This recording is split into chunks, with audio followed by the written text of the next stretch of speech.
All right, now let's talk about epigenetics and how white America has to deal with ancestral trauma. Check it out.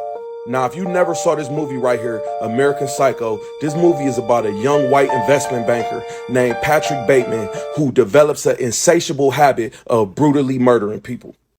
See, I like movies like this because a movie like this will give you a glimpse into the psychosis of white America and the role their ancestors played in chattel slavery and how the debauchery that they were involved in has embedded in their genes and was passed down through the generations to develop the serial killer personalities that we have today.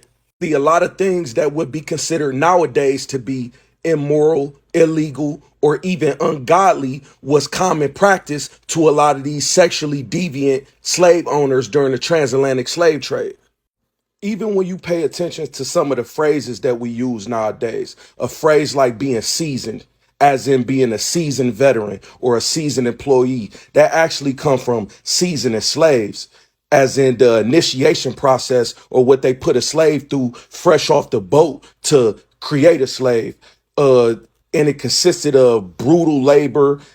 Even in one particular cruel practice, the slaveholder will whip a naked, often pregnant slave and pour salt and pepper and wax into the open wounds. So when somebody say they seasoned, this is where the term come from.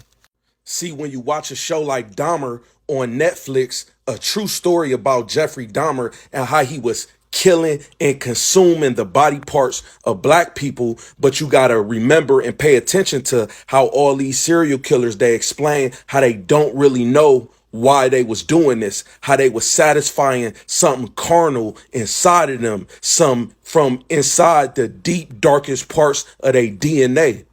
It's a good book you can check out on Amazon by Vincent Woodard called The Delectable Negro. And it talk all about how the slave owners during the transatlantic slave trade used to consume the flesh of some of the slaves, actually eat and practice cannibalism.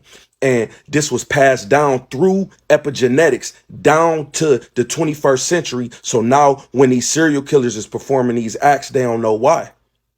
Even when you consider the inappropriate ads that Balenciaga put out when they incorporated the BDSM imagery with the children, you got to remember that they ancestors fetishized slavery and bondage for so many centuries that it embedded in their DNA and it passed down to the people that's designing this stuff now. Now I want you to stop and go research what they did to Nat Turner after they caught him and hung him. And remember, this is the same behavior that's passed down through epigenetics to today's white America. Peace.